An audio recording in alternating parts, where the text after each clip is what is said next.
All right, so welcome to class number 8 of our 10-week series. And today we're going to do the 64 star tetrahedron. And we're going to do the 2D version and the 3D version. And we're just going to knock it out of the park with the fundamental fabric of space-time. So, well, we'll just see where we go today. Life is getting wonkier, so we'll take it one step at a time. But because of the wonk, let's do a little drop in. Let's have a breath and a moment of spaciousness. I want to invite you wherever you are, whether you're here or in the future on the Zooms, to really give yourself a minute. Drop in with a breath and turning your attention inward. Connecting with your body, breathing in through your nose and exhaling out through your mouth.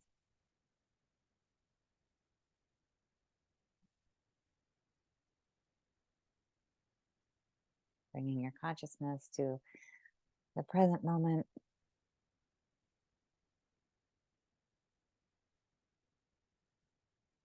Using the breath to simultaneously activate your system as well as relax into the surface supporting you. Maybe stacking your spine a little, opening your lungs to the full breath capacity of the body. Just feeling your body. We're so disconnected from it. Taking deep belly breaths.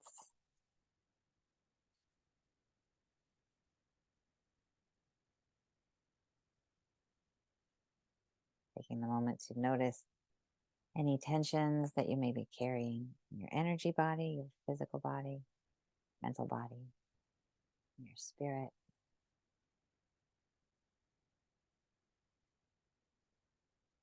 And you're taking a compassionate breath into those places and acknowledging them.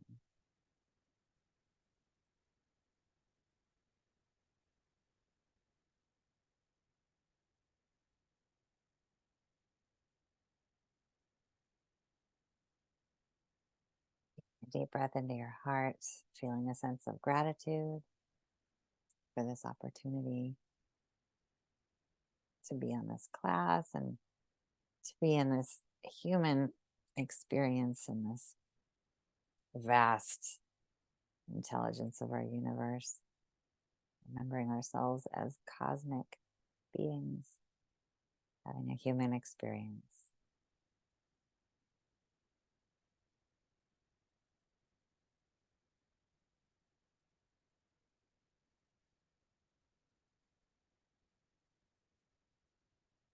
Ready. Come on into the space together. Talk about some geometry. And Roberta, you had talked a little about getting back into geometry and feeling a little wonky. And you were listing all the geometries that did the flower, the Metatrons, did some heptagons. There's a lot of drawing just to acknowledge that you went all in. So that was awesome. But the phi, it is curious. The phi gave you some trouble. I can't figure out. Did you have any insights about that? You know that was the one? No, I remember doing it fine in class. So Phi. Sorry. it worked out when we did it in class. So following your PDFs, since I didn't have a memory of how to do it, because I will never be able to draw these just from memory. I'm pretty sure. No. Yeah, no. Yeah. So as to why that happened, I don't know. Maybe I was trying too hard. Hmm. I don't know if I was just not connected to it, but I had tried another one, and again, it said to open up your compass to the second set of petals or something. And when I did that, it just didn't make the circle completely around. I don't know which one I was trying to do. Probably the one we did last week, because I still have all the holes. Not only did I punch through 3 pieces of paper, I punched through about 6. So Yeah. all the holes are still facing me, and I just didn't have the courage to go back to what we did last week yet. Yeah. Well, what's curious is that the phi is a little bit more mathy than the other ones we do. Hmm. Like the other one, um, there's the hexagons and the familiar patterns and the compasses and everything, and the phi is unique. So it doesn't surprise me that that was the one that was a little off. Yeah. And I've had that before in classes, and usually there are people that love that kind of geometry, and there's people that Hmm. are more drawn to the, um, flower of life and all of those. Right. So maybe it was that too. That and the fact that the compass and I are still not friends. Oh, into class number 8. I know, it's crazy. I don't know what it is, but Hmm. Well, see what happens. we'll see what happens. Yeah. Okay. Well, I want the winning reflection to be that you drew so much, even though the one, didn't work out, because that's really, Okay. it's brilliant. Are you feeling connected to it sort of over, even though the compass isn't going well? How's the relationship over Okay. this is Yeah. 2 months at this point of drawing, Right. Yeah. It usually doesn't take me very long out in the world, in my inner world. If one experience is meant to be transformational for me, it will be almost instantly. So, Mhm. what I have found curious is that I believe this is going to be a subtle one, rather than Mm, whack in the head. Oh yeah, that's what life's all about. Because I'm noticing that I am no longer. I think it's raising my frequency because I am no longer interested in certain things that I have done on a daily basis for oh, years and years and years. So oh. that was becoming curious, and I wasn't connecting it with the sacred geometry till this weekend when I was trying Mm. to. Um, I remember, I think it was Metatron's cube, but I think it was the first and second class that kind of um are examples in my mind of what you're saying, because I remember Hmm. you being really blown out and like, Hmm. just having visuals and, everything in front of you. And so Yeah. that feels like that larger, or that right away thing. But absolutely subtle adjustments in your field, because we're Right. working with the geometry of our field, right? Right. Would Right. you be open to sharing one of the things that you normally do that you're not interested in doing anymore? And no pressure, but it No, no, can. no problem. My ego self has a very strong scientist component. Uh-huh. Um, my spiritual self has evolved to the point where I have been able to successfully, for the most part, become just the observer. Mm. So I am one of those rare new agey persons that watches the news. And my reasoning for it was always to get a pulse on whether change was occurring. Yeah. And it was as subtle as, because back in the day, if they brought anything up that was related to chakras or new age or energy or healing or self-healing or any of that stuff, you could tell the announcer was through their attitude and words putting it down. Yeah. So after COVID, or interestingly during and after COVID lockdown time, the word meditation kept popping up on the national news. It's like, okay, well, we've made some progress. Yeah. You're not debunking it. So I no longer feel the need. I turn on the television in the morning to see what may have happened that I didn't know about last night, kind of thing. I don't care about that anymore. I care about the weather, whether I can go outside or not, and that's it. So Mhm. I watch everything. I just wait for the weather to come on and I shut off the TV, which is not my way of doing the Yeah. observation. I think no longer need to observe. Wow, that seems significant. Mm, Yeah. that's a I big one. That's a big one. I battle back and forth with that one in terms of wanting to. I think I could be prepared for whatever's Yes. coming Yeah. by, Yeah. Yeah. by Yeah. checking in, and it just ends Yeah. up immobilizing me. Yeah. And I end up Yeah. contemplating the end of the world. And so Yeah. I walk a fine line, and usually I lose, because social media just hooks me right in. And it's all a program, it's all a story. And so even if you think you're keeping up on it, you're keeping up on the story. Yeah. So it's there might be something with the geometry of like seeing a little bit more through the veil, and seeing the program a little bit more and going, oh, it's all a bunch of, Mm-hmm. it's Mm-hmm. all. Well, I think the universe always sends me breadcrumbs, or my soul does, And the confirmation of what I was experiencing just on an emotional level was that sent me Greg Braden's conversation about the fact that there's only six corporations controlling the media. Yeah. And so, what they want us to know or how they want to influence our behavior to keep us in a state of fear, essentially. Yeah. So it was like, well, I kind of knew that already, but I didn't know that was, now the they starts to get defined. Yeah. So Yeah. that kind of thing. Well, and there's I'm sure there's other things that you're doing, that are part of a larger shift in consciousness, but certainly the geometry is part of it, and that's Yeah. that's been the case with crop circles too. For it just kind of expands into the sort of higher influence, I came up with this word, and I'll just let me see if I want to do that. It had to do with using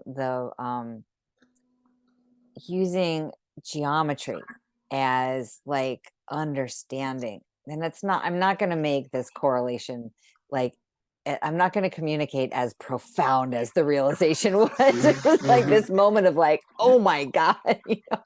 Right. usually those happen when I'm driving.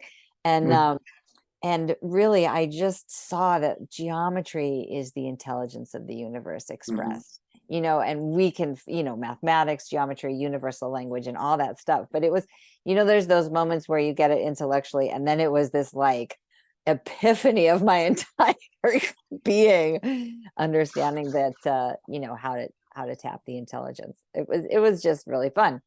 So yes, subtle ways, and I appreciate you bringing up because it does evolve beyond the 2D drawing. Right. Right. That's the entrainment, that's the, this is getting into our cellular structure, Mm. so Do you find that so often when I think about unconditional love and you know have experienced that on a higher level, that energy does not feel logical and perfect squares and circles and all that stuff. Don't you find that if the universe is made up of all that structure, you know, mm-hmm. and yet it's as simple as knowing that you live in love and light, Mm-hmm. it won't always jive with me. So I'm trying to make the connection between the Yeah, sacred geometry and what I already believe and or feel yeah, that totally, the yeah. universe is created of. Yeah, well, the two things that come to mind there, and one of them I'm really jiving on lately, is frequency, and Mm, frequency has a geometric structure, and right, then the quantum field where that frequency is communicated. So right. you've got the frequency of love and the high vibration of love, and then you've got the quantum field, which is absolutely geometric, which supports the transmission of love, and you can have that sense of entanglement where one person can be on the other side of the world and can actually experience prayer and love and all of that. So Hmm. Hmm. those are the two ways that make sense to me of explaining the energetics of high frequency and love through geometry. Like I can see the relationship, even though it's linear and Right, more tangible, intangible, right. and Okay. that's the geometric stuff, the pervasive geometric structure. If that's how I do it, but I'm with you on, love is the thing. So I also know somehow, um, I would say through the geometry, I've expanded into other various things that encourage love as the like the consciousness of love as the fundamental principle. So there's a relationship that's really fun to try and track down, but it's all related. Hmm. And I can't really see, I mean, I can see how geometry led me to crop circles, led me to advanced civilizations, led me to a higher state of unity consciousness. Hmm. Um, but the breadcrumbs, as you said, Yeah, yeah. So I expect this will be a stepping stone for me too. I was already drawn to the come on, holographic universe as a book that yeah. I'm interested in reading. Hmm. And I don't know. I think I'm just expanding the level of awareness to beyond my connection as a as an animal to my other part of me, and to be connected. But just fascinating to really, just open your mind to all the possibilities that exist already that people know about. So Yeah. yeah. And that, I think that's the fun of a series over time, right? Hmm. Is you can go deeper and deeper um in that metaphysical and existential exploration, I Right. mean, as you are capable of, and interested in taking it to that level, Hmm. it can take you there too. So, Right. Okay. So we're gonna all right. we're time traveling again today, or what are we doing? Yes, well, sort of.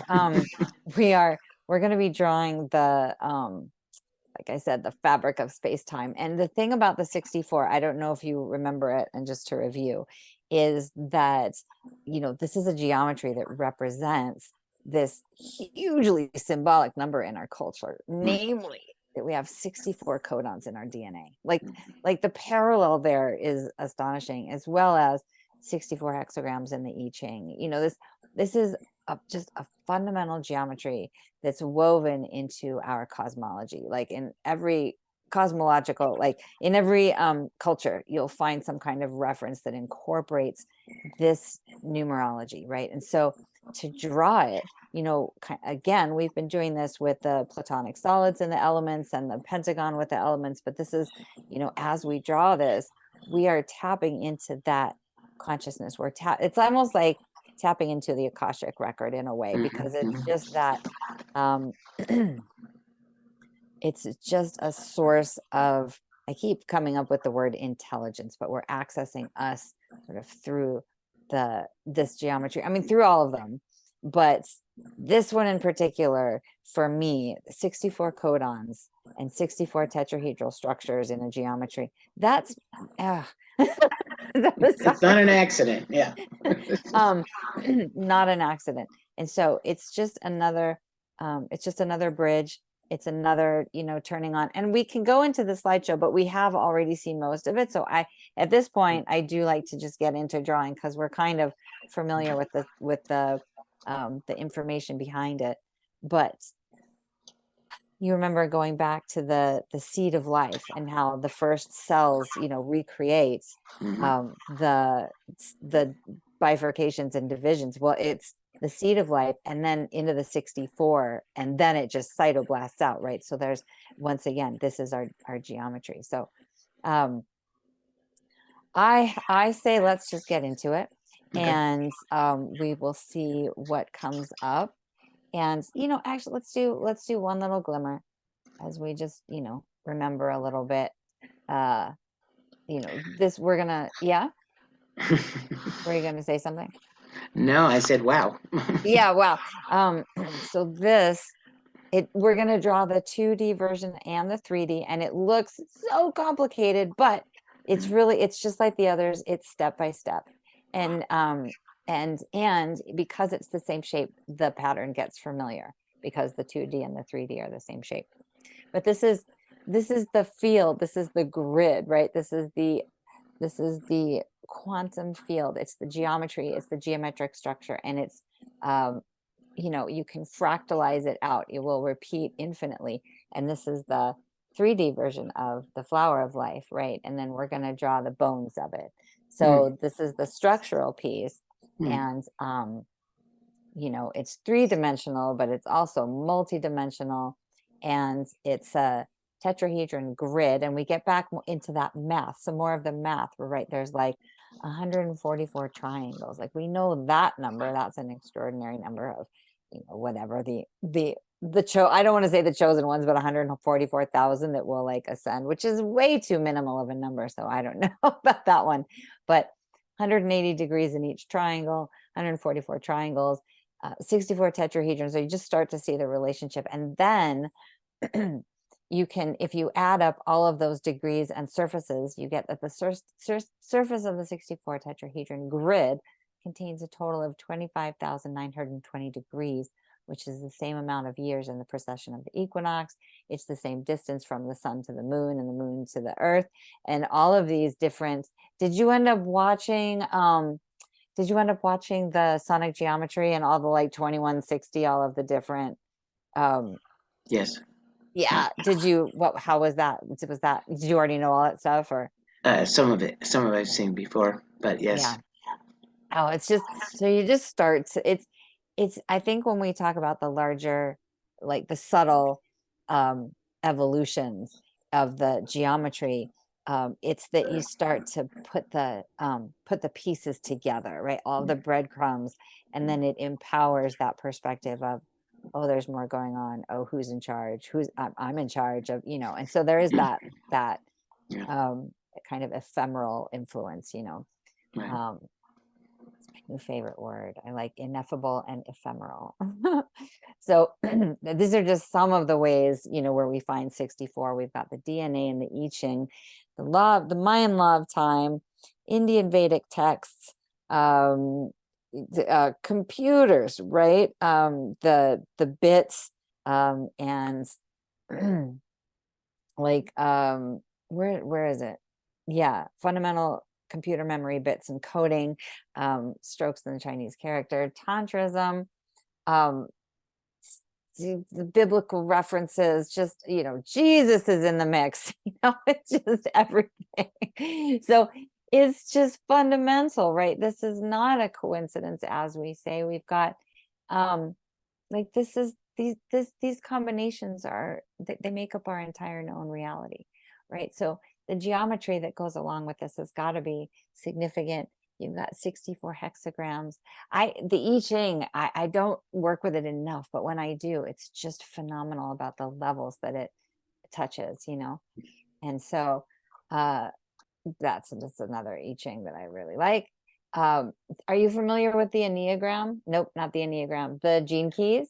Yes, in fact, at the same time I signed up for your course, I also got a reading. I had been listening to Peter Tong for years, Mhm. 7 years. I'd gotten the Gene Key book Mhm. 7 years ago and tried to Yeah. understand it. So I finally got a reading with him. So Ah, you and this were, that they were both simultaneously sent to me as a possibility for me to help with my transformation at another level.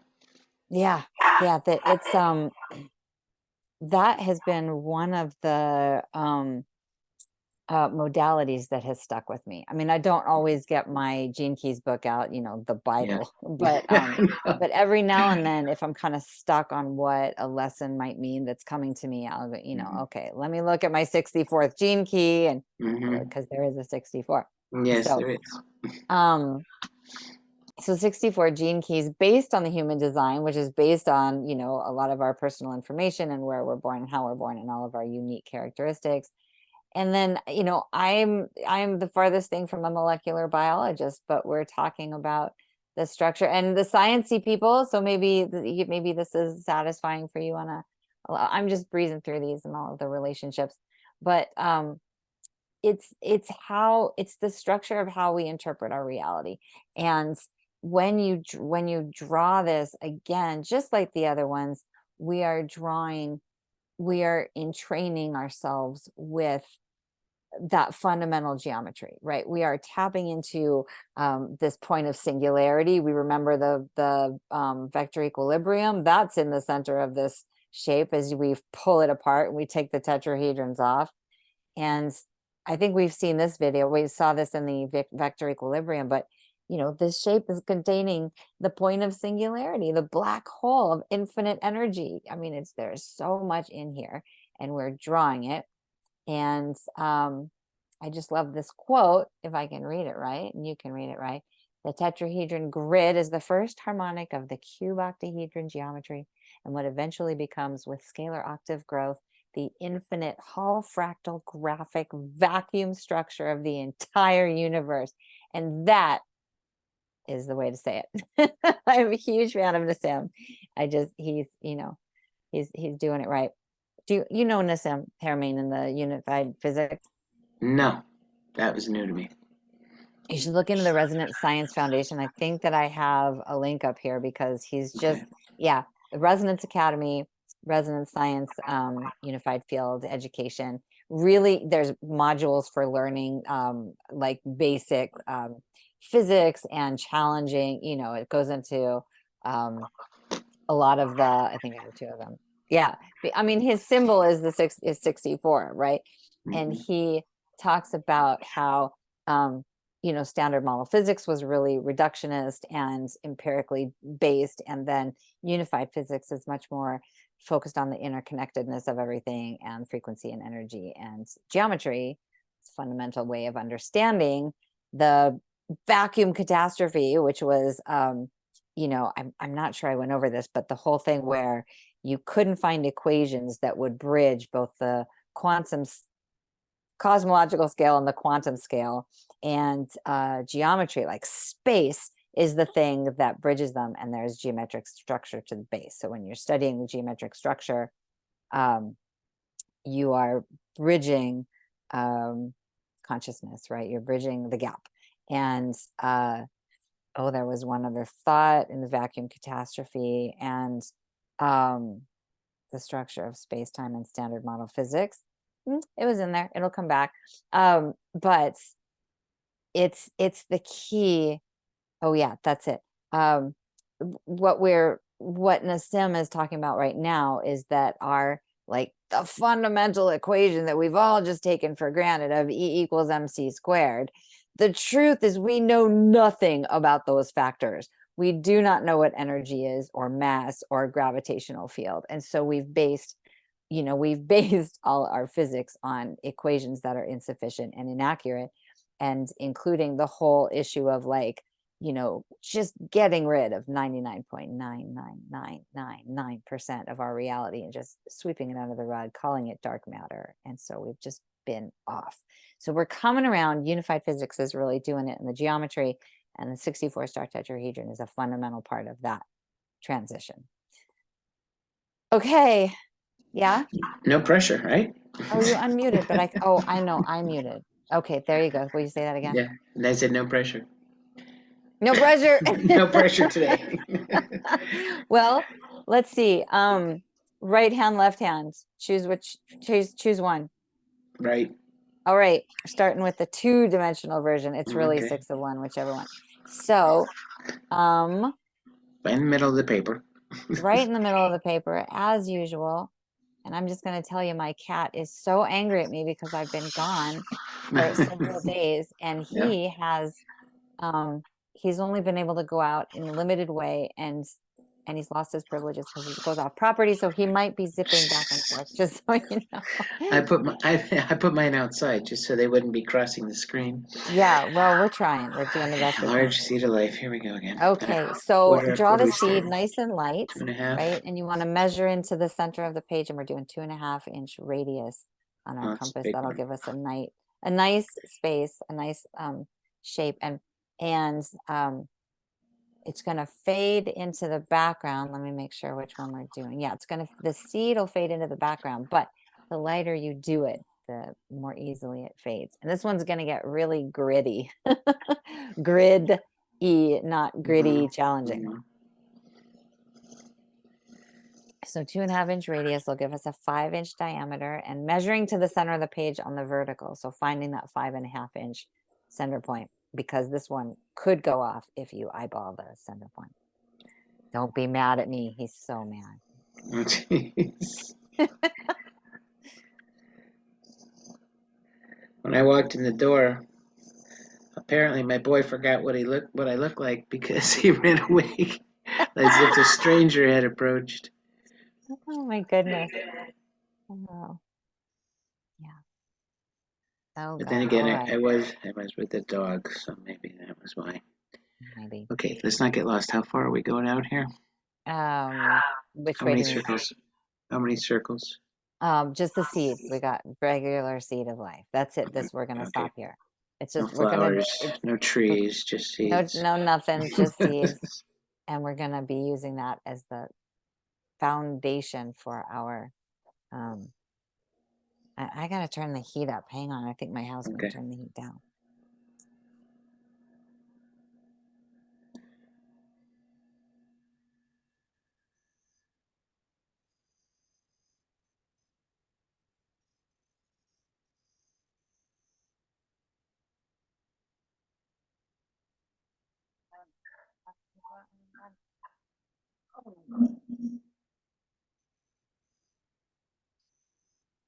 Okay. All right. Oh, gosh, he's so frustrated. Okay. Hang So on. we've got our seed. You all set? In a second. Okay, here we go. I swear that by the time I get to the sixth or seventh circle, the compass has moved on me, and this one's pretty tight, so I don't understand. So Are everybody you get on the page. holding it from the nub only? No, yeah, for the most part, but All right, sometimes I have to steady the bottom. okay. If it's pinching and closing the shape, it's because you're holding it somewhere other than the nubby tip. Yeah, no, I'm usually at the tippity top, which Okay. apparently is not good for my thumb finger Oh, action, and that's why they make me anxious. Go ahead. well, Next. okay, we're only going to use the compass one other time today. Do Okay. you, it might be worth getting another compass too. I mean, just playing Yeah, around this to see this if, one yeah. is like too clunky, and the lead on it is so thick Yeah. that it makes the circles really thick, and you can't change that out of them what came with it. So, You know what you can do though, is you can but, get a little piece of sandpaper and that's how you sharpen that one.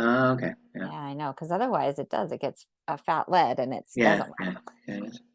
All All right. right, so far so So good. seed of life. Here we go with the ruler. This class is mostly linear with rulers, which satisfies me on lots of levels. Me, So yeah, me too.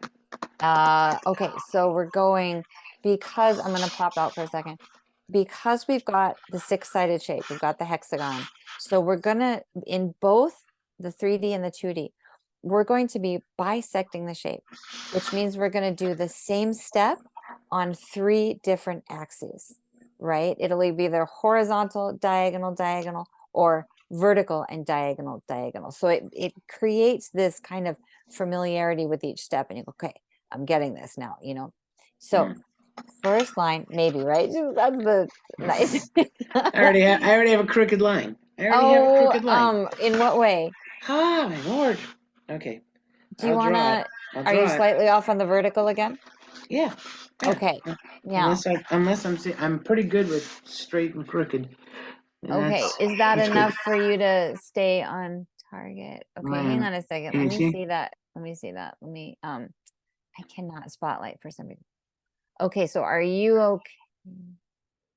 Okay. It's kind of light, but Okay, here's what I want, since it's you and me and it's easy, let's start over. And what I want you to do, because you could just pivot the paper, but last time it threw us off. So I oh want to yeah. start. Okay. So do your first circle at the measure to the 5.5 inch mark on the vertical. Find that. 7, 5.5 from the top. 5.5. Now hold on to your 5.5. Get your Yep. vertical there. Yep. 5.5 is going to be your center point, Yep. and then 7. Make a little mark at 7 inches. Yeah, No. I do that every time. Okay. So do your first circle at the 5.5. Yep. What I mean is 7 inches on the vertical.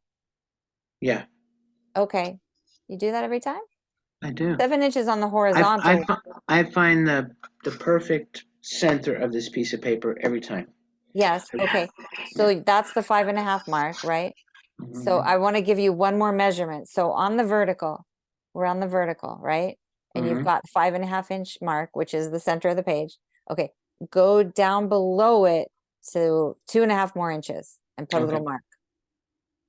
2.5 more Right. inches. It might not be quite right, but it'll get us where we need to go. Okay. Right. Tiny little Six and a mark. half. 7.5. 8. Yep. Okay. Okay. Wait, hang on a second. Okay, that's not quite right, but that's okay. So draw your center circle and we'll do what we want exactly, precisely. Oh, I know what to do. I know what to do. All right. Draw that entire vertical line. Like Yeah. really nice and light. Do that.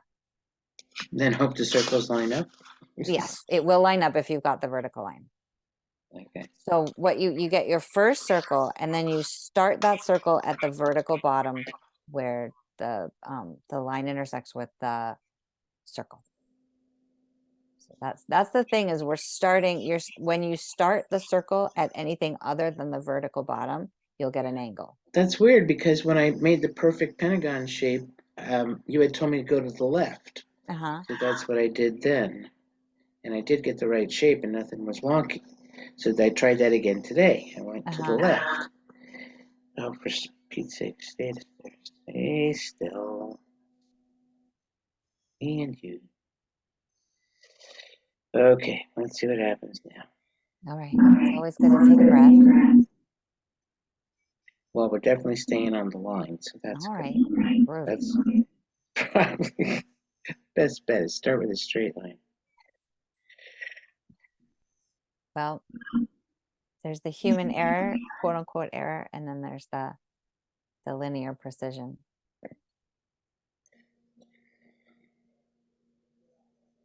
I don't know about precise and error. You know, it's all a study at this point on class 8.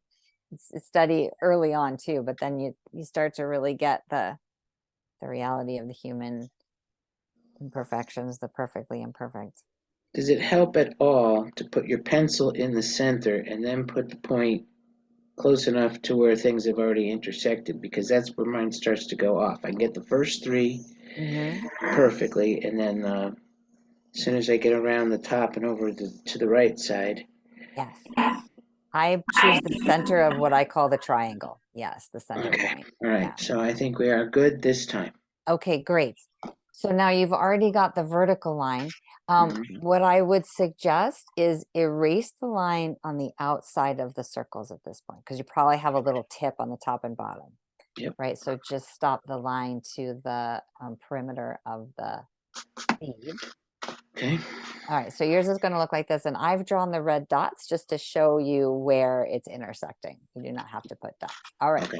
So center vertical line, and then we're going to go on the right. We're going to use, and I refer to the divots on the outer circles, right, where they intersect. So you're going to use the divots on the right side as your guideline, and you're going to make a parallel vertical line.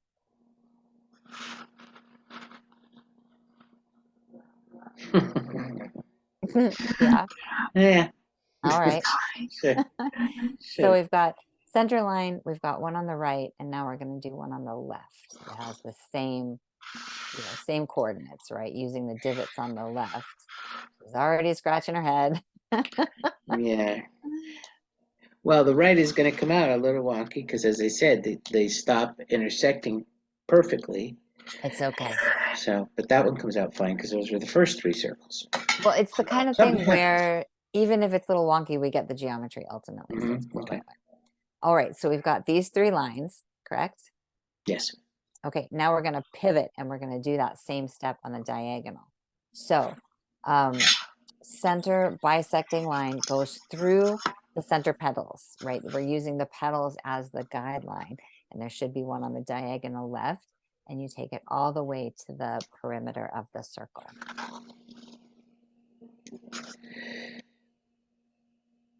Okay, we got that. Now we're going to do the same thing above it, just like we did on the vertical. We're going to connect the divots.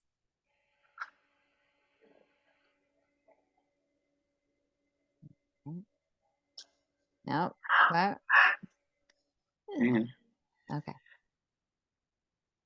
Perhaps I should have drawn them a little darker. Okay, here we go.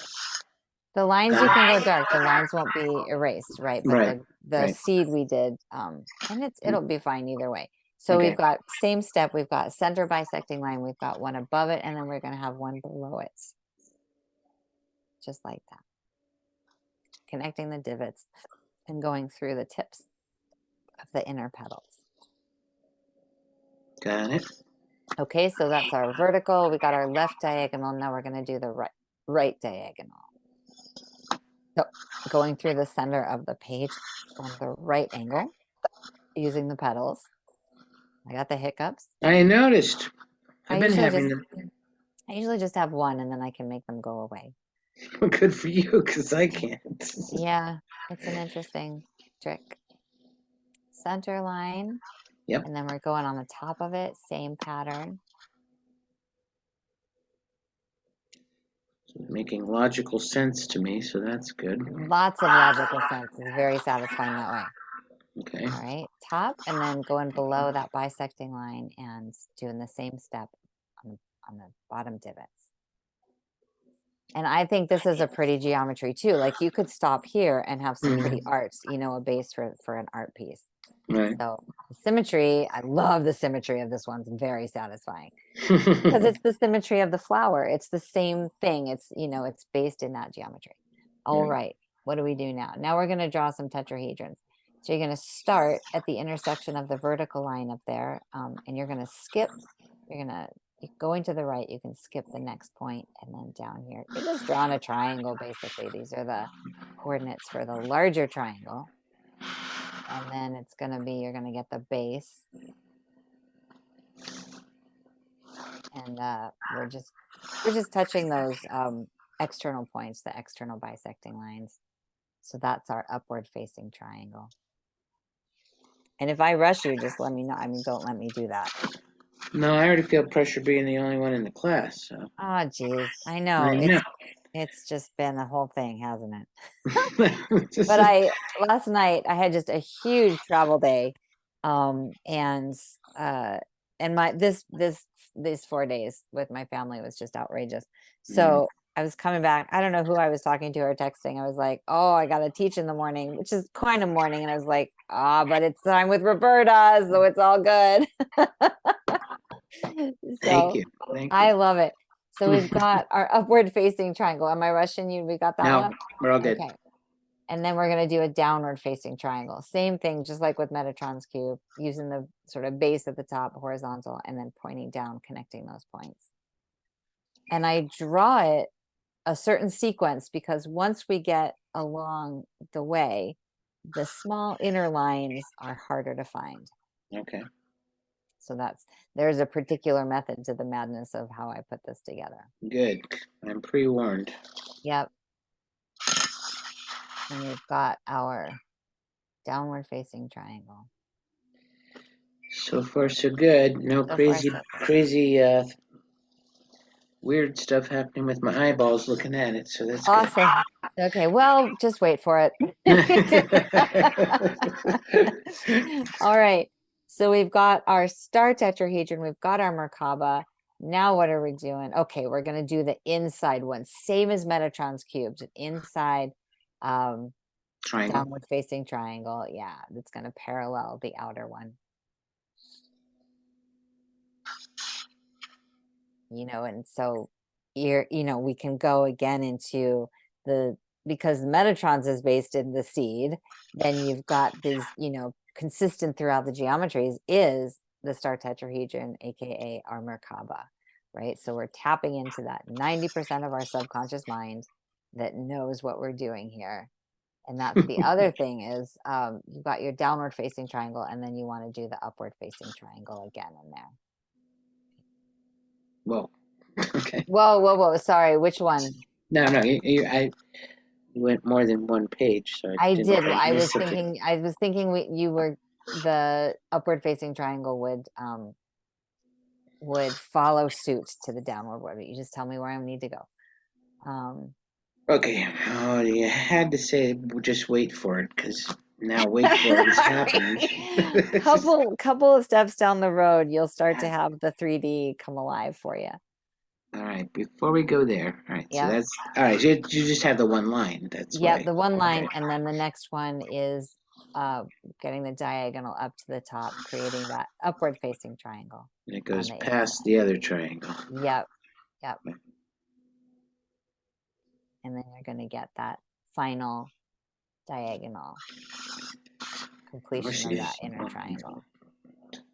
I think that's also the thing is with the geometry, we're working on archetype, we're working on the subtle realms and symbology through the subconscious mind. So it's the way that it filters in, so quietly and inconspicuously that we are left, sort of groping in the dark, if you will. All right, we've got that one. Can I erase anything yet? No, we're not. There's no erasing in this one. No. Oh, sorry. At the end, there's 3 lines we erase, but no erasing. Oh, all right. Okay. You want to erase? What do you want? Okay, the more because I can see the flower, Yep, or the seed. I can see the petals. That starts to throw me off, but I know we need them to connect lines. So we do. We never do. mind. They'll start to disappear Okay. ultimately. All right. So here we go. We got our 2 tetrahedrons. This is what yours look like. Yes. We good? Yeah. Okay. Now I think we're going on to the hexagrams, right? We're going to build the outer perimeter. So we're going to go on this left axis. We're going to go divot to divot and point to point, right? So you're going to get that first hexagon boundary that we're building. Mm.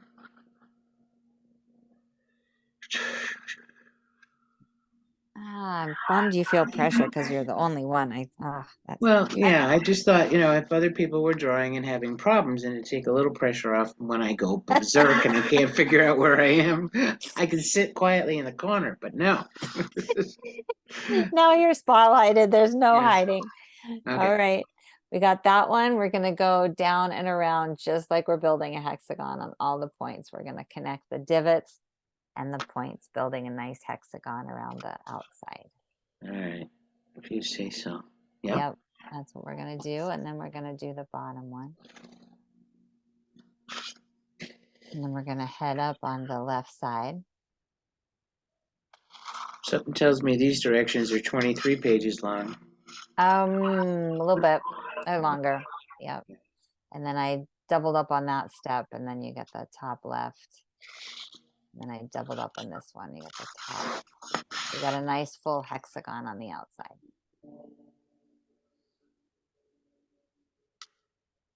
But going step by step is the only way to do it, right?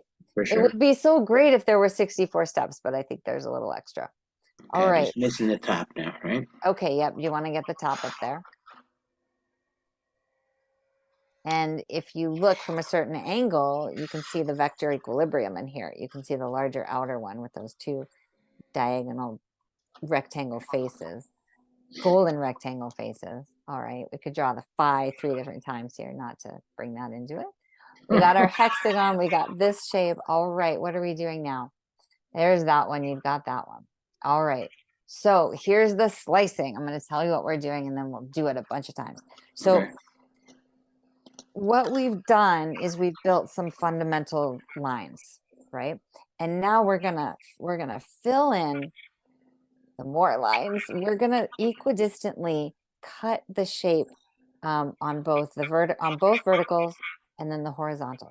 So once you get the hang of the pattern, it'll start to make sense. And all right, so we're gonna start on this left diagonal.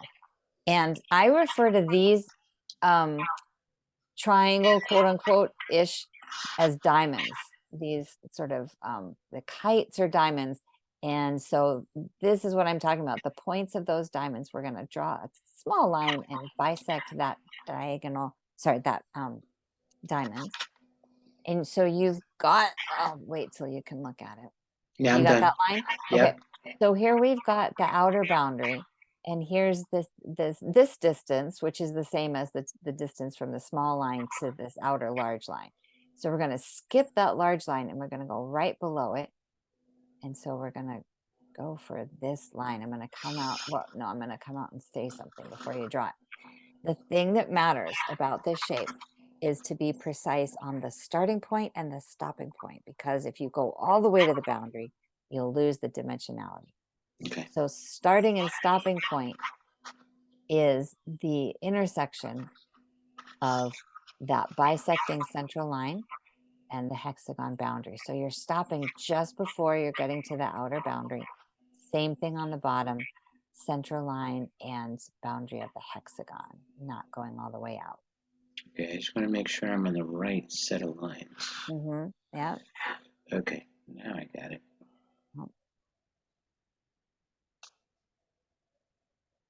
Okay, tell me when you got that. I got it. All right. And so you can see this equidistant slicing. Now we've got this next line that already exists. We're going to go right below that. And we're going to start and stop at the intersection just before the outer boundary. right? So cutting across and using that intersection on the top and the bottom to give us another line. Okay. All right, now we get to do the easy one of bisecting the shape from the tip of the hexagon point to the tip of the hexagon point. So you can go all the way out and through the center line. And the red dots are highlighting the intersections, which get cooler and cooler. I mean, they're not going to be precise, but they Yeah, I get. was just going to say, they're not precise. Oh, But one is. one is. We'll take Yeah. that. Okay. All right, we got that bisecting, so we're going to go right next to it, same distance, and we're going to notice, we're going to start and stop at the intersections before the outer boundary.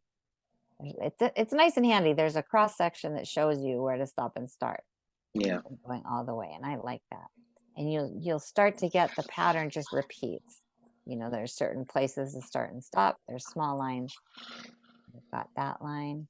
All right.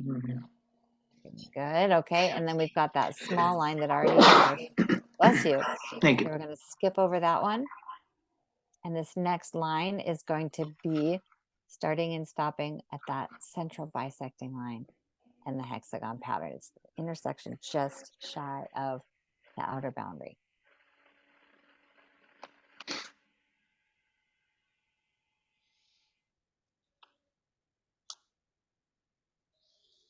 Yeah. Okay. All right. And then we've got that tetrahedron boundary already there. We're going to skip over that. And, oh, I love the equidistant distribution. And then we're going to make that small line again. We're cutting the diamond points. Tiny little line there.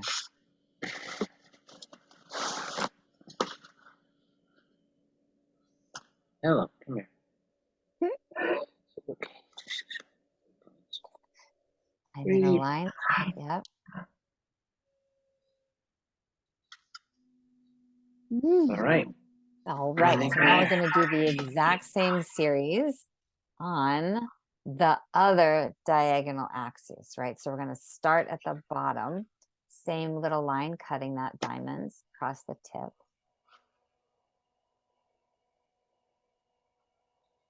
Maybe I should use a different ruler. What the heck? Okay.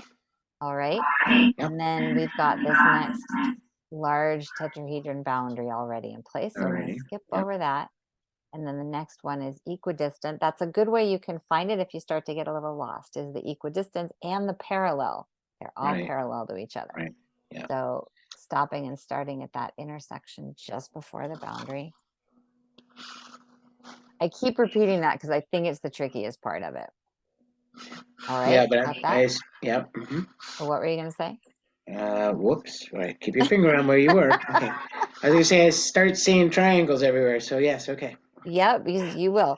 So then we've got the smaller line. We're going to skip over that and we're going to create another line that uses the intersections to start and stop just before the hexagon boundary. Staying inside, we're basically staying inside the tetrahedron, the large tetrahedron. Right. Alrighty. Nice. And then I love the next one. It's just a straight bisect from hexagon point to hexagon point. No need to figure it out. Straight shot. All right, let me guess the next one. Here it is. Oh, geez, that gets dangerous.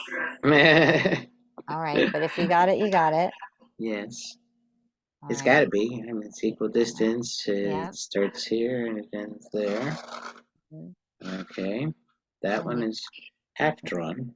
Okay. All right. Yep. I'm keeping up with you. Okay, so the little one's there. So now we move over to this. Yeah. Okay. Yep. You're connecting the hexagon boundary and the bisecting lines. Yep. What you need is a camera on my side so you can see where I'm going, right? Yeah, that would be awesome. Wouldn't that be cool? Yeah. But then here's that one we're skipping over. And then I think we've got that little line up there cutting the diamond.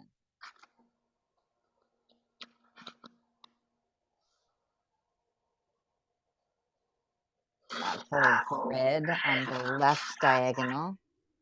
And now we're going to do the horizontal, right? So same steps, By now it's familiar.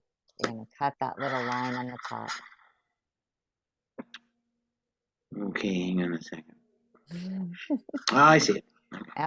Now there's a lot of lines in here. So this is the one where it starts to get a little bit busy. Looks a little crooked, but okay. Okay. So Okay. yeah, it'll be so awesome at the end. So we've got that line in place, and then just below it, here's the same step, starting and stopping at the intersection before the outer boundary. Once we do this one, the 3D one is actually easier. So, but the 3D one is easy to begin with. So Okay, I'm that ready. line, and then we're skipping over the center one. Right. Just below it, it's that similar step of starting and stopping at the intersection before the outer boundary. Triangles, hexagons, tetrahedrons in here. Then it's that straight cut across, hexagon point to hexagon point. It's all coming together. It's all making sense now.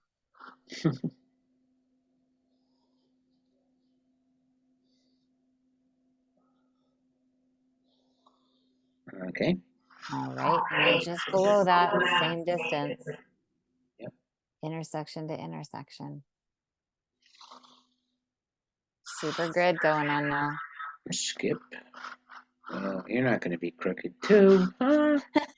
No, I don't like And crooked. you can fudge it, right? You can adjust it a little bit. However, to level it out, you can,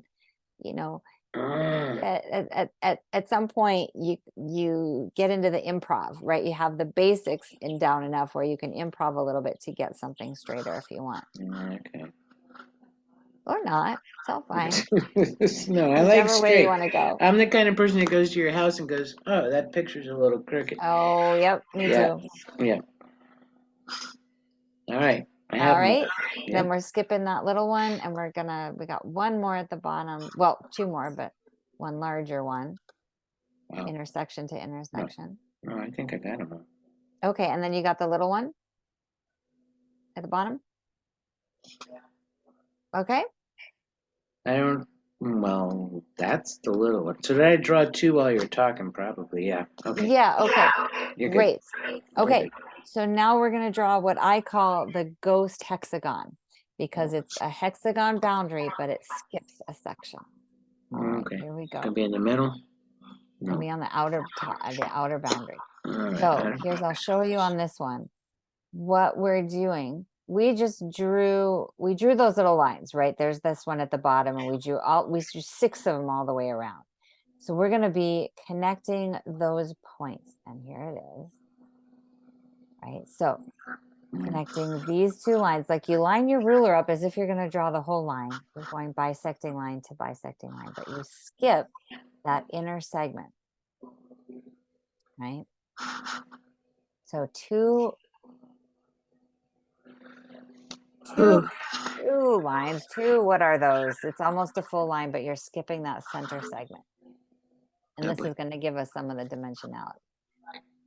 All right, well, yeah, because I'm already lost in a dimension. Hang on. that goes there. That goes there. I'm just trying to make sure I got the right points. This one you want to double check, yeah. These are so not lining up. What the heck? Yeah, it's all right. No. Well, it just inspires you to do it again. Oh yeah, we know how well that works out. Okay. Yep. That one I have. This one. All right. Okay. All right. Are you still on that axis, or are you on the vertical now? Okay. Well, I'll show you what I got so far. Okay. Hot dogs. Get over here. Here we go. Wow. Language. Okay. Here we go. Just make sure. Oh, the little lines here and here.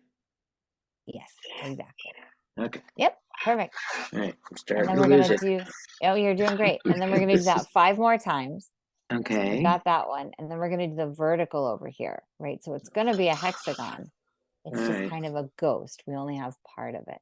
So same thing, skipping that center segment. Got that one.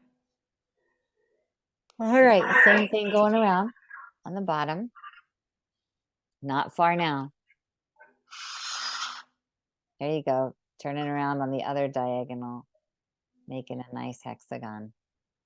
Yeah. Okay. Sure. Why not? Right on the are we together? We're on the vertical now?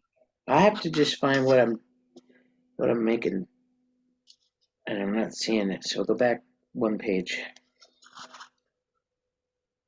So do I? Yeah. So I'm So connected to the one that already came down. yeah. Okay, that's where I wasn't sure. And using the guide is the central bisecting lines. You're going point to point on those. Trying to. Yeah. One of those, and down here. Yep. Okay. All right. And then Go up to the pivoting. other side. They're going to Yep. connect. Exactly. Yeah, that's why I wasn't sure because it was invisible. I thought I was making something Oh no. the wrong Spot on. place. And we're over here. Yep. Going straight up on the vertical. I should probably take the paper out of the pad. Well, no, whichever. Only because the spirals get caught on the ruler. Going up. Yep, on the top right there.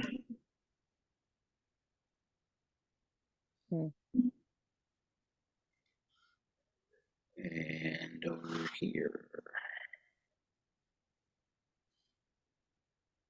Wonder if I could just do a templates where we draw the seed, but then we poke holes to the next one so that you don't have the seed underneath. That might be a thing to do. But I do love the seed. I love the relationship. So tough call. You're gonna do what you love because you're in charge. There you go. Over my domain. All right, we got that? Yes. Okay, that's a fantastic shape in and of itself, right? Now we just have 6 more lines and then we're there. Really? Yeah. Okay. So we're going to be connecting, I call these the points of the diamond, right? So we're connecting the points of the diamond on the diagonal axis. And it's amazing that we haven't actually made this line yet, but we haven't. There's an intersection point where you stop just before the hexagon, right? Same thing. Similar steps. Yeah, it is amazing because wow, okay. Yeah, all right. And then we're gonna flip just below that, right? Kind of the same step of skipping a line and then making that same line below using the diamond tips to the diamond tips, stopping at that intersection.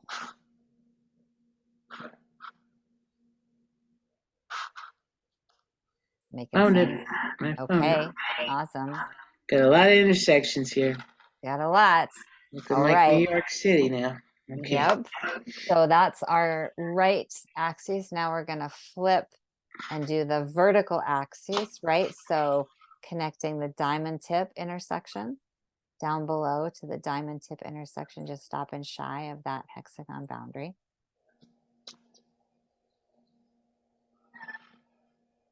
All the intersections now. Okay. All right. And then we're skipping that central line and we're going to go across parallel. Same step. Going to be the diamond tip down to the diamond tip, those 2 intersections. Okay. Okay, now we got one more axis. We're going to turn to the left. Same step. Diamond tip to diamond tip intersection on the top. Must be more connected to this one because I intuitively know exactly which one to go to. How do I do that? Excellent. Well, it gets familiar. Then we're going to skip that central line and go just below it. Same step. And it, because it's that similar pattern repeating itself.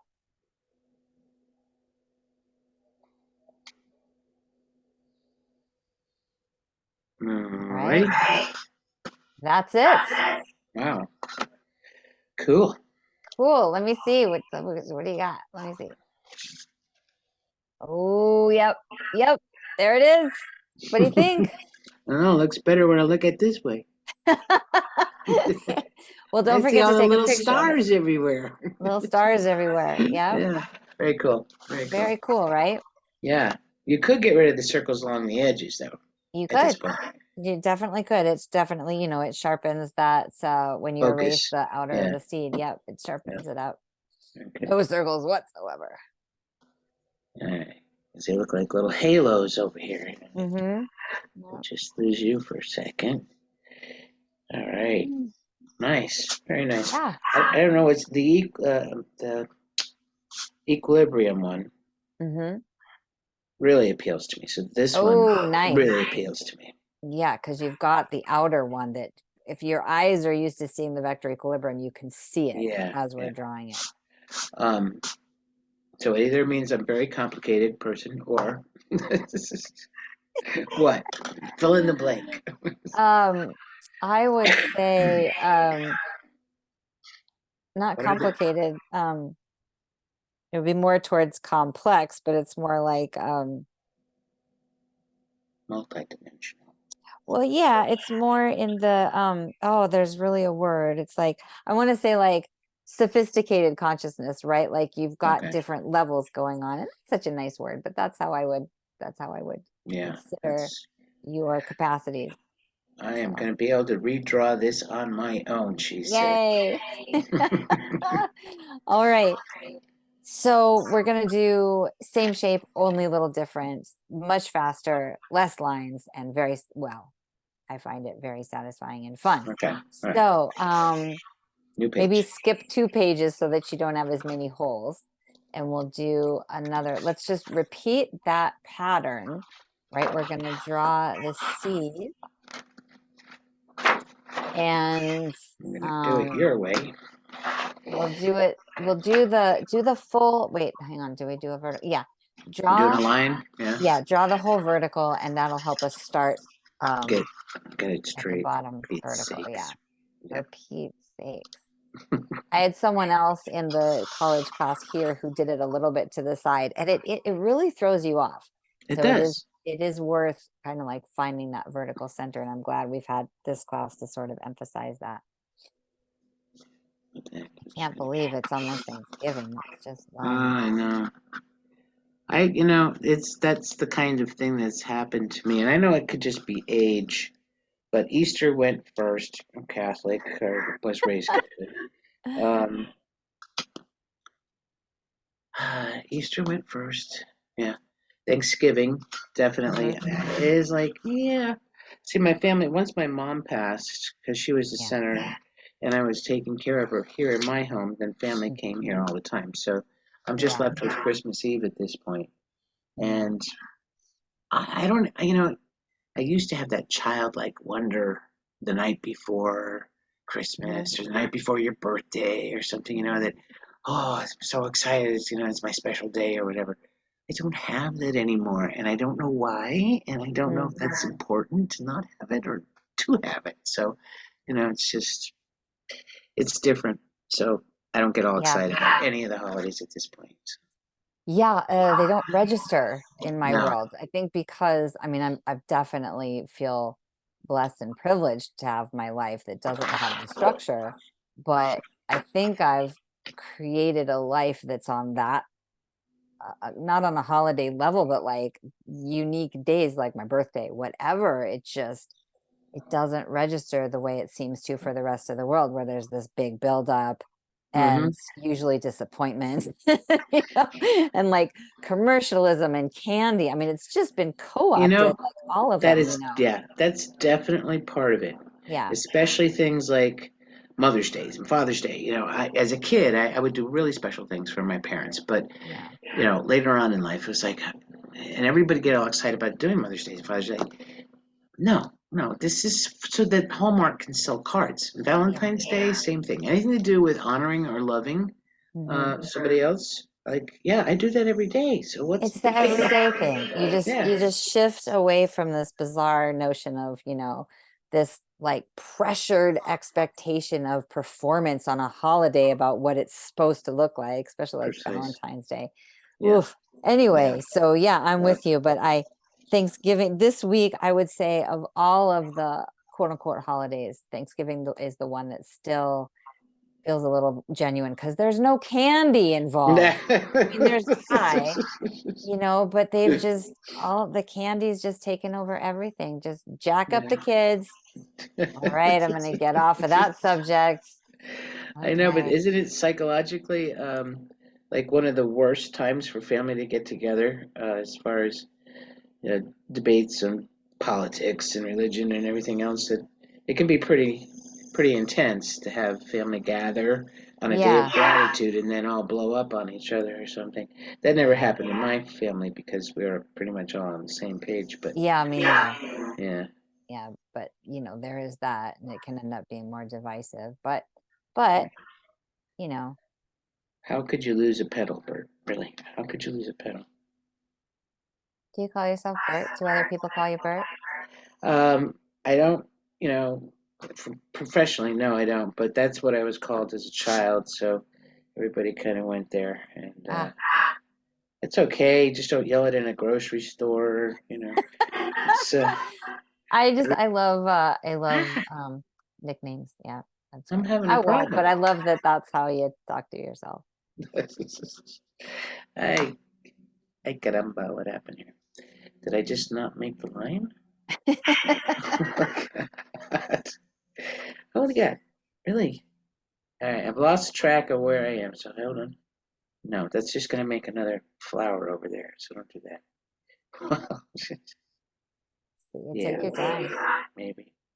I'm just No, doing some I energetic already, reparative work to recover. I had this circle already. This one is that one. See, this is what happens, and then it, Got then it? it Yeah, just what do you falls. got? Let me No, see. I got a mess. I don't know what happened to my next petal. Is missing. Okay, hang on a second. Yeah, just right at that. You got one at the top and one at the bottom. It's all right. Yep. It's all right. Yep. Just those two divots, one at the top, one at the bottom. Why isn't it looking right? Well, I think what you did is you didn't go fully clockwise. You didn't go around in a circle, kind of skipped around, which is No, fine. no, no. I went around in a circle. Okay, well, you get Oh, I those found it. two. I found it. I Okay. just didn't finish it. Okay. Okay, yep. Phew. Got it. Yeah. All right. Done. Ish. Okay. Brilliant. So we got the seed. Now, just for sanity's sake, erase the little tips above and below the circle perimeter that we've got, All right. so that we remember to stay inside the circle. Okay, here we go. Lovely. Is it a little more on this time, like less triangles? Yeah. It's really good. Awesome. Yeah, it Okay. usually just takes, warming up Yeah. to it. All right. So we've got this. Now we're gonna do the same thing, right? Do you have that vertical line then? Are we all set? Mhm. Yep. Okay. Lines can be nice and dark. There's only 3 that we're going to erase at the end. All Okay. right. So now we're going to do that same bisecting efforts on the 2 diagonal angles. Going all the way out to the circle boundary. And shooting for precision through the petals, right? Get a little bit, a double touch, like, oh, it's lined up here. Then look down at the Yeah. other Where's the petal. middle? Where's the middle? Hopefully that was it. All right. Try Yeah, this. All right. we got I'm it. looking for the middle of a circle. That's what Okay. just not look right. No. All right. Was I going through a pedal of any type? Yes. Going Yes, halfway through we've got the axis through the that. vertical Okay. right and left angles. Yeah, I and you're know what going I did wrong. through the All right. petals. Yeah, you do. Gotta use the pedals. Hang on Yeah. a second. This one gotta get changed a tiny bit.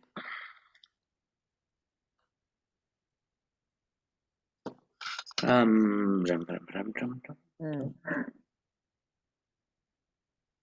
I'm already erasing the line. See? Oh boy. Did you go through not one of the non-petal lines? One of the I didn't use the pedals to get me around. Oh geez. I'm still not seeing it. Why not? Oh no. Well, now keep in mind we have aligned the hemispheres of the brain, so we're a little altered and things look a little bit different with the symmetry.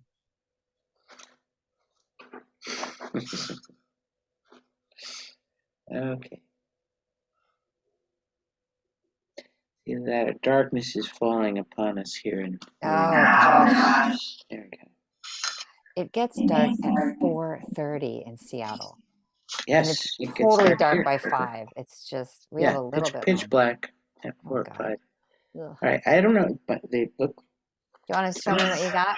I definitely should probably do that. I don't know if I want to need to make them any darker so you can see what I did.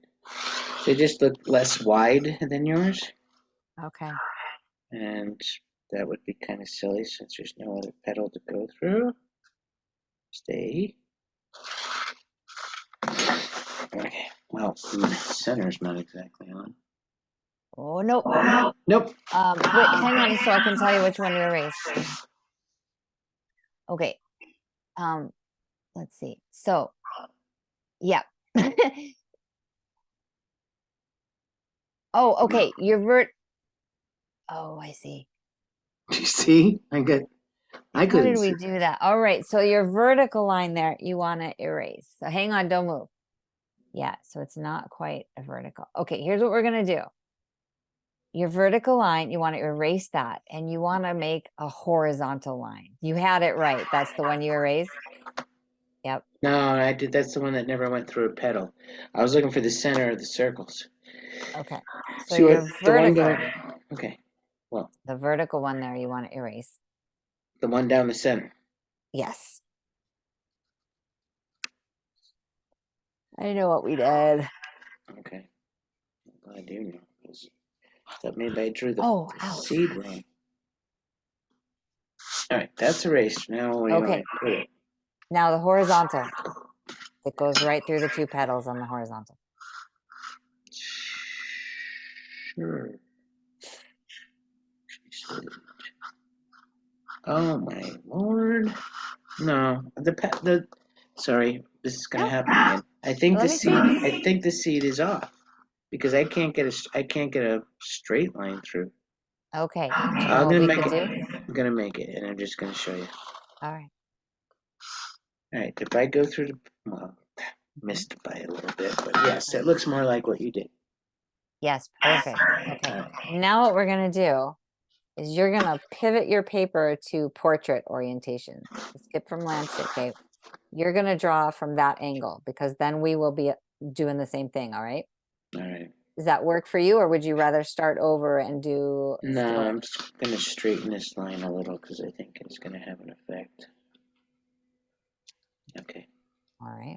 I don't. Tell me. Did I mess up the flower again? Is that Mm, possible? no. Okay. All right. Feel good? Yeah, let's say good. Yeah, we're good. All right. Everything's fine. Yeah, so if you keep it on portrait, which will be a little mind funky since we're always on landscape, just that will give us the same petals up and down, the inner petals. Okay. And that's what we want because that's all the steps are that way. So otherwise it'll be confusing. All right. All right, you all set? Mm-hmm. Okay. Now we're going to do another triangle, just like with the 2D. This will be the base connecting the points of those lines.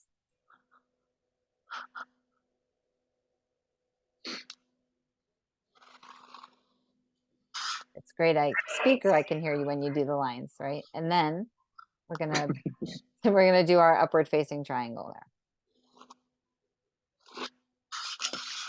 Just connecting to the tippity top. It's connecting to the tippity top.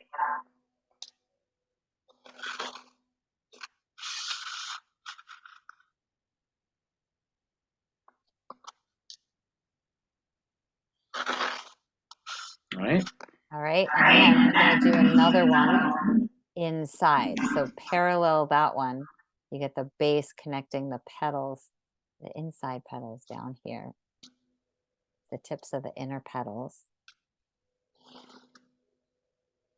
Right. And then you're going to repeat that to get an upward facing triangle on the inside.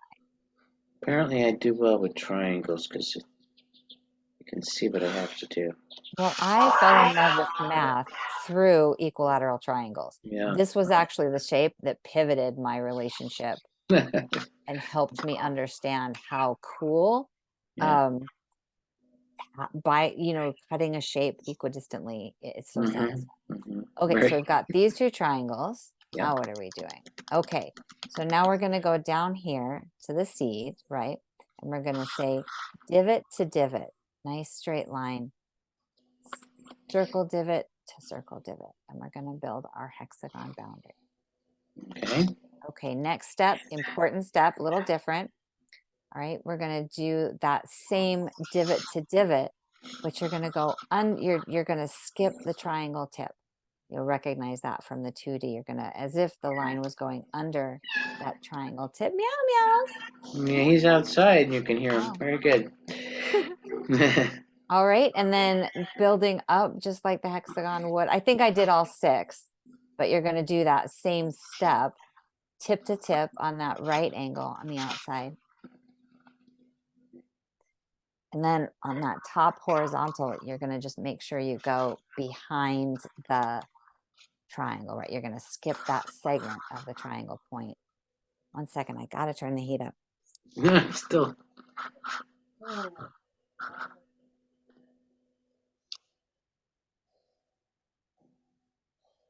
You need to come in, Spirit?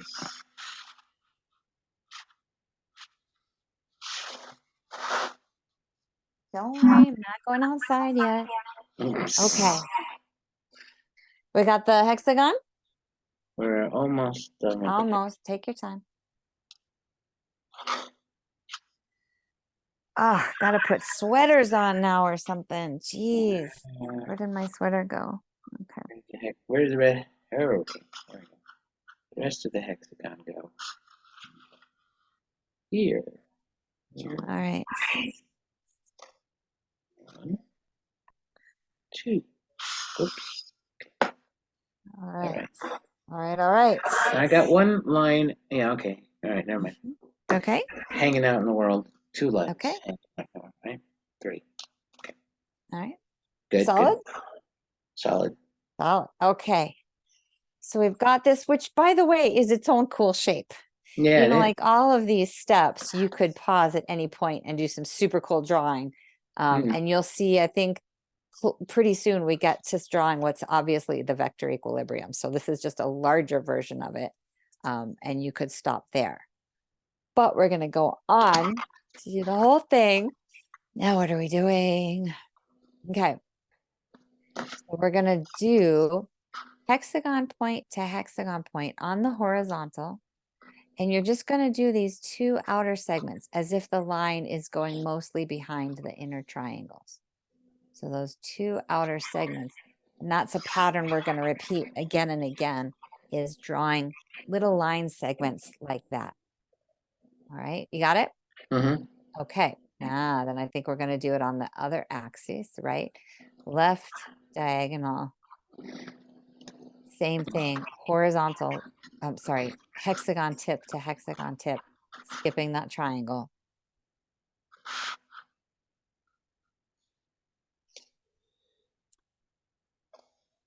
Just those tiny segments. So that was our horizontal and our left axis, and then we're going to do the right axis. Exact same step. Those 2 line segments. And you'll see that pattern repeat itself. We're going to do the small segments that cut each of the what would you say? Segments, I guess, the larger. I don't know. I'm using the word segments so much. All right. So we got those. We're all set on the same page? Yes. Okay. Now what are we doing? Okay. Now we're going to connect. We just drew these segments, and now we're going to connect parts of that, right? We're going to take the tip of the hexagon point. We're going to come down to the tip of the triangle. And you want to go straight through it. Straight through it. Okay. And then same thing on the other side, tip of the triangle, which is the same as the circle divot, down into the tip of the inner triangle. I already like that. Okay. Yeah. So the next step is going to look like that. So you're doing it on either side, right? Yeah. Okay. So that's our top. Now we're going to go down to the bottom right. We're going to do the same step coming from the outside hexagon point to the inside triangle point, both the top and the bottom. All right. And then you're going to do the third side. And probably the reason you like that is because that completes the vector equilibrium. There you go. See, I don't even know why I like things, and you just figured that out. There you go. I like the fact that it was starting to make a 3D star over there. Yep, that's what's starting to happen. Yep. Okay, so we got that? We do. Okay, super cool. So now we're just doing similar line segment. You recognize this one from the 2D. We're just connecting the intersections of the line we just made and that outer diamond. Got it. Right? Okay, now we're going to do it 3 more times down here on the bottom. She's psyched about this one, I can tell. Because Right, so I'm not bottom. moaning. I'm not moaning and groaning. Well, you have an energy of excitement. I don't know. Bottom Okay. right and then bottom left. Right? Yep. Hang on. Ooh. So go back up.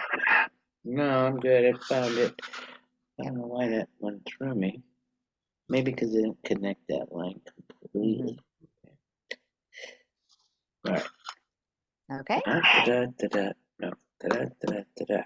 Okay, got him. Groovy. All right. Now we're connecting the tips of those lines we just made, right? So it's, line up your ruler on the horizontal axis, and then it's these 2 line segments here. You're going behind that central triangle. And you can see that equal measurement is happening between both the hexagon boundary and the triangle boundary, outer triangle and inner triangle. So you've got those segments. Okay. We set? You want Once you have lead in your pen. Yep. Okay. We doing that again somewhere? You bet. Okay. Left axis, lining your ruler up with the 2 diamond tips that we just made, and then drawing those little line segments that stop and go behind that inner triangle.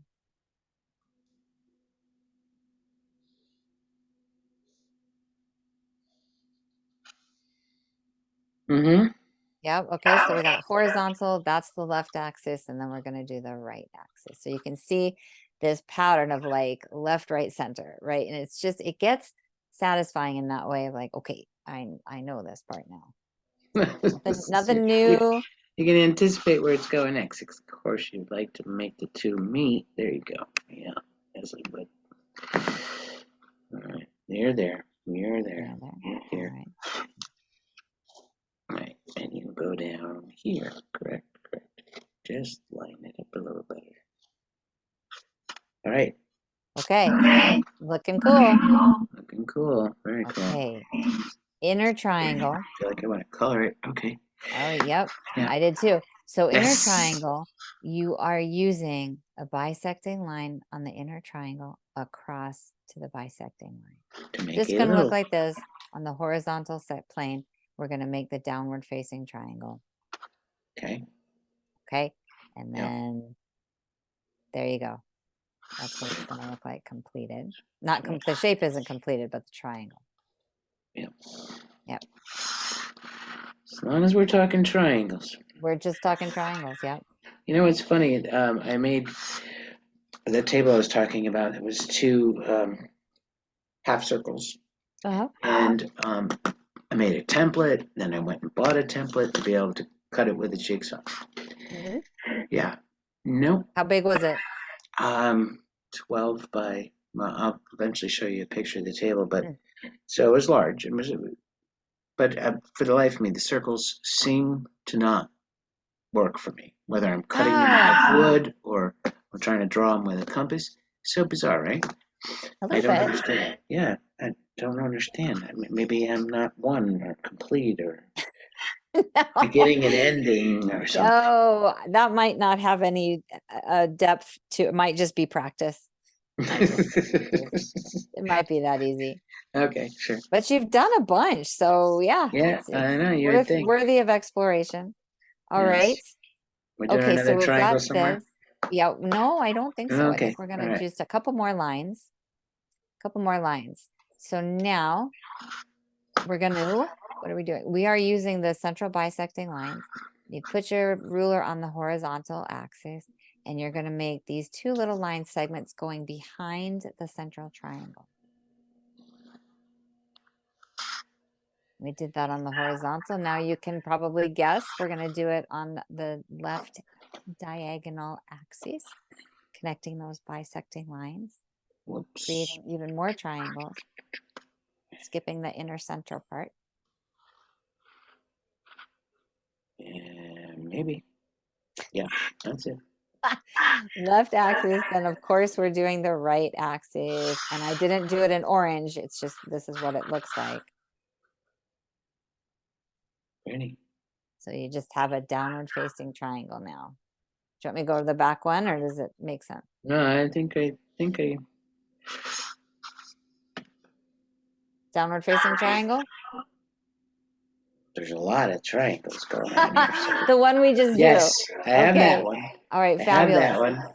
I have that one. Yes, they're all there. All right, looking good. We're almost there. Now, another little line segment.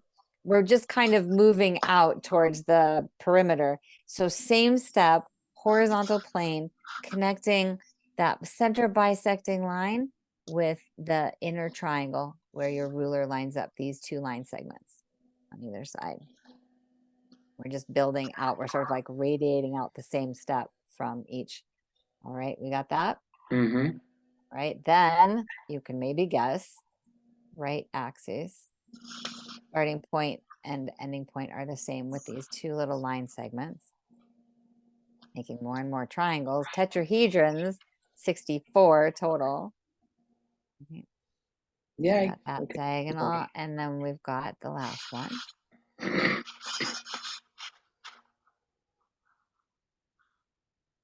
You must have a metal ruler. I do. Yeah. It has a thing so that you can hold it like this. Oh, I love those. Yeah. Yeah. I thought it was going to be helpful, but just sometimes the shadow of it alone, Oh, particularly that right does now, happen. the sun going down, Yeah. not helping. Okay. Everybody's Okay, there. everybody's there. All Yep. right.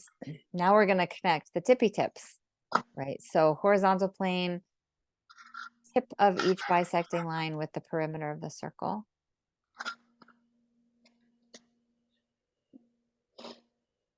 Going behind the whole shape. I need a cup of tea so badly. I need to let my cat in. You want to stop All right, the we're almost recording? there. Okay. Okay, horizontal and then left axis. Looks like I just randomly, went left or right, but it doesn't really matter. Okay. So left on the diagonal, tip to tip. Okay. We're over here. Yeah. Yeah. All right. Okay. Yeah. Yep. And then same step on the right. Yep. Almost there. Line this up with that. I think I'm going to always start with the 2D because this one seems extra doable after that one. So we got all those lines? Except for the last one here. Okay. Which looks like it's not going to meet anybody. Hold on a sec. Right here? Yeah. Nobody's beaten up today. That's looking like a triangle. Okay. Well, yep. All right. Now we've got just 3 lines. Darken in just a little bit to help us, only to help us remember which ones to not erase. So darken in from the center up to the right, up to the left, and then down on the bottom half of the vertical.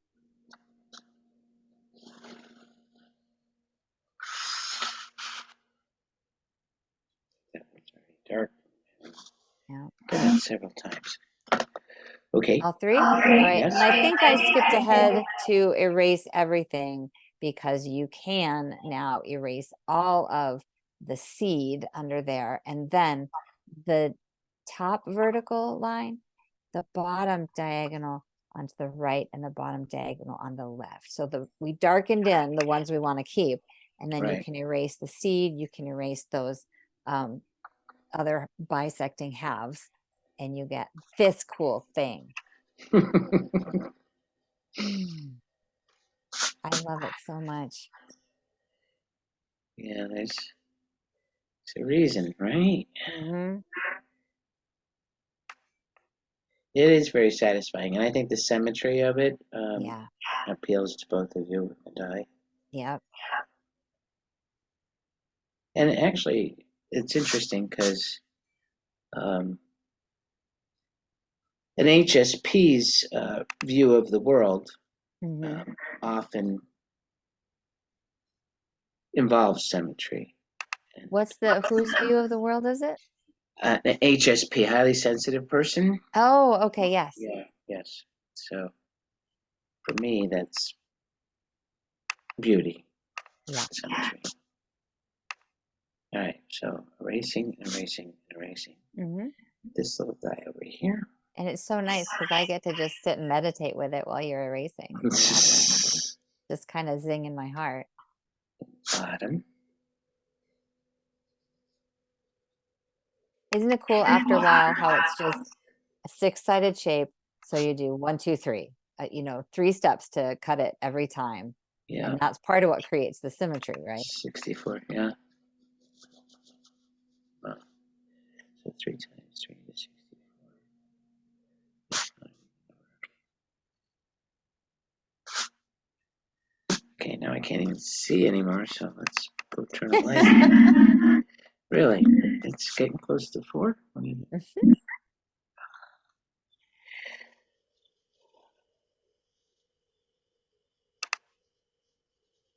We use a little eraser. part of why we do everything from the seed is that you can really get how like it all comes from that single shape. It's kind of impossible to really grok it at the first class, even though you say like it's the germ of life, it's the seed of life for a reason. It's only after 8 classes and every shape has come from the seed. Well, the polygons are not as related, but the proportions are in there. And as I'm sitting with this, it literally does just pop my heart, which is why I needed to color. You said I need to color this one. It ended up looking like this. Wow. I just felt like, shading keeps the dimensionality for me. Exactly. And Yeah. literally, I do have like an emerald green light body 64 star tetrahedron that I travel in. Wow.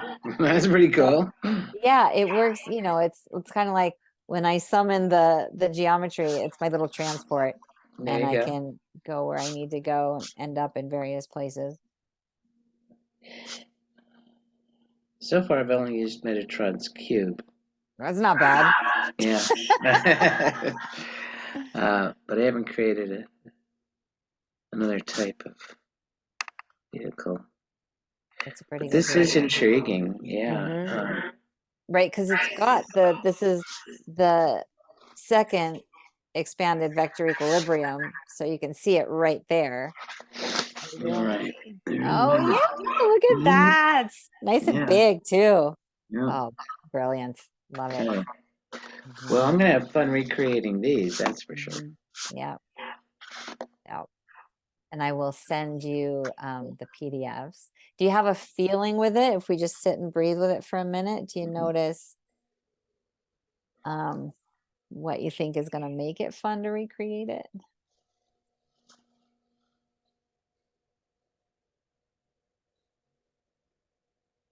It's not talking to me right now Mhm.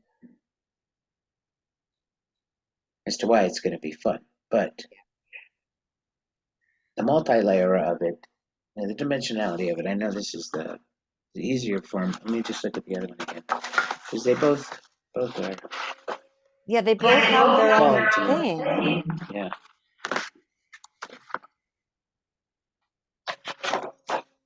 Okay.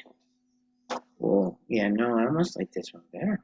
Just, well, there's, no restrictions. You can do there's both a, of like them. there's a destination in the one we did first. It's just odd for me. There's maybe the stars are suggesting that, but there's a destination. It's almost like you need to go here first, then you go there, then you go over here. And Yeah. this one is like, come on inside. It's got that come on inside feeling. There's more to us inside here. That's so great. Yeah. Yeah, that summarizes. I mean, they really feel different. And it's Yes, they fascinating do. because they're both, you can see the process similar in each one of them, but I couldn't imagine not doing either one of them. They just feel like such, and I will say that it is fascinating to me because, it's, I don't know, going on 8+ years of teaching, and I have seen the consciousness of groups evolve, right? Wow. So Yeah. about, when I started doing the 64, which is only like 4 years ago, like it was one of them, that and the Shri were the two that I had to build up to because they just felt complex.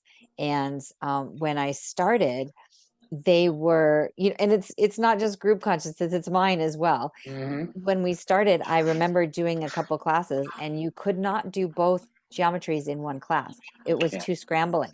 And so this week, I think maybe last term or maybe a couple terms now, it works out to do them together. But it's such like, what is that? Like, that's me, that's the collective. And lots of times I find myself keeping up with the group too. Like they really are, like they've already got it. It's not starting from scratch and there's a comfort level. And that's been really fun to see. Mm-hmm. So that's those two. And it's like we did that in a little over an hour, Yeah. right? And especially the second one is pretty much, it takes about 20 minutes. It's a really fun in geometry, and it's so like that one people get really blown. Well, they're both really exciting. So make sure you take a picture and then just go show everybody. And thus is the completion of the more I'd want to say Western, but it's not. But the way that we focus on sacred geometry, we have completed the hexagonal tetrahedral foundations, right? That is week Okay. 8. Now, part of why I extended this course, Waxela's course, to 10 weeks is so that we could do the Shri. Right. So we will be doing this in 2 parts.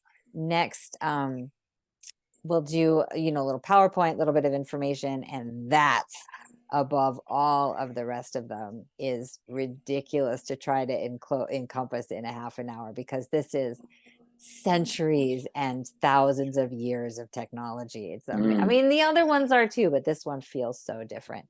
This one is based in asymmetry. And so we'll learn a little bit. We'll draw the boundary, which the Bupura, and I think we get to the petals also, and then Wow. we'll draw the triangles on the last class. And Okay. I don't know, maybe we draw the petals on the last one. We'll see how it goes. Petals look harder. Um, They're not. the petals are their own party. Yeah, it's true. Yeah. But it gives us everything we need. Same thing. We don't, I mean, no, we add in some lines. It's so different. I'm excited for you to see it. Okay. So, thoughts, reflections, Yeah. Well, or exact perfect word. All right. So what do I see here? I Mhm. see mirrors at the funhouse. You know, there's just like, oh, you think you know me? No, look behind here. It's that kind of sensation of reflection and um, mystery. That's what's coming right now. Mm. Because every time I look at a different line, then something else shows me itself. Like you could probably miss that if you just focus on the big triangle in the middle or all the little triangles going down. The minute you switch out to 1, 2, 3, 4, 5, 6, hexagon, yeah. Um, then everything shifts again. Yeah. And the thing that I find is that we keep them out and kind of, you don't have to necessarily meditate on them, but when you fold them in your notebook, they kind of go away. So They I do. like to leave them out and just kind of in the room. And it's infiltrating. And then every now and then you can pause and stare at it. And like, that's really, we saw with the Tesseract, you're shifting your perceptual capacities. You're going from the triangle to the hexagon to the front to the back and to all the dimensions. Once you take it off the page, you're inviting your psyche into the other dimensions, right? Right. This thing is a transport, and so is the Shri is a portal. And so some part of us is in that launch point from the 2D to the 3D to our multidimensionality. And so it is all happening in that 90% of our subconscious realm, but some of it's happening here. And the more you stare at it, Mm-hmm. the more it turns on, you know. So it's Now, the drawing and the meditation combined. right. I have a feeling that since I had to turn the paper, Uh-huh. do we know? Oh, look at that. Huh? That's a container inside a container inside a container. Boy, oh Um, boy. you turn it the other way, you got a whole nother perspective, of course. Right. How do I keep it on the horizontal next time? Yeah. So what you want to do is you draw your vertical line Mm-hmm. at the 5.5 mark. You draw your center circle. Right. This is the key. This is the only thing. Start the second circle at the intersection of the vertical line in the circle. If you start your second Yeah, I know what I circle, did. Okay, I know what I did wrong. I went to the left again. that's it. That's why we did the vertical line. So Yeah. you just start right there and you'll get the Start at the same bottom. orientation. Okay. Start at the bottom. I'm gonna write start at the bottom. And the other thing is we gave the vertical line as a trick, but you can sort of eyeball the center of the bottom of the circle and you'll get it. But the Not a vertical pure. is Yeah. satisfying after a while. And plus on those two, you have to draw a vertical line anyway. So it Right. works out. Yeah. All right. I'm gonna practice these. I'm gonna let go of what happened this week. Maybe another time. Maybe it wasn't meant for this week. And I'm gonna go back and do the ones that excite me the most. I think that's the way, we're, I mean, that's Bashar, that's Abraham, right? Like that's where your passion, that's where the flow might be. So maybe, Right. when we talk about the phi being a little bit more mathy, it's a little more heady, it's a little bit more motivated by that energy, like kind of Right. motivated by a left brain, whereas these have a more somehow, even though they have the lines and the symmetry, there's an additional, the balance creates the opening of that right hemisphere of that creative flow. And so there's a little bit, there's a little more harmony. And the thing is though, is that the phi has the harmony. It's just like you're going in a different door and sometimes it feels so different. So Hmm. yeah. I have a friend who's a photographer, and I've asked for years that she find a way to make a photograph of eternity. Whoa. So yeah, I know. That's awesome. using a guitar. Okay. So the only way I've been able to What? recreate, yeah, Wait, yeah, I know, create a photograph of that represents eternity eternity with, using you mean parts. using the guitar, playing the guitar, or a No, drawing of a guitar? yeah, Okay. part of a guitar, a picture Okay, of a got it. guitar expressing eternity. Whoa. And the only way I've been able to recreate that is with mirrors, literally. Yeah, Um, because if you put four mirrors, I created a cube, put four that mirrors makes in it, sense. and then I had seashells inside. And when you sat at an angle, you could see the seashell after the seashell after the seashell kind of thing. Wow. So that's what I was. This is what this reminds me. Oh yeah. And that's a brilliant way to do it. That I love it. Yeah. You can also make this, you can make any of them, make a single 64 with Q-tips Right. or Yeah. marshmallows and toothpicks. Mm. And the 3D is a really fun one also. You can just start with how to do it with the tiny Star Tetrahedron. But you can build this thing out. My friends, oh, my favorite people I used to live with, they moved down from Portland, and in his dashboard, he had his Q-tip 64 star tetrahedron. Right now, that's a good sign when that's the first thing in the door, but they're so fragile and delicate. He just had to keep it on the dashboard the whole time. Oh my But God. it is really fun to do that as well. And then you can get, you could put a box of mirrors around that and just blow Yeah. it out. Yeah. So Wow. yeah, Wow. very Okay. cool. Very cool.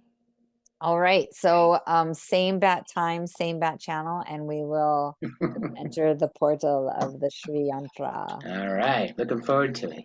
Great. Well, have a great week. And Yes. Enjoy we your would say holiday. happy holidays, but Yes. No.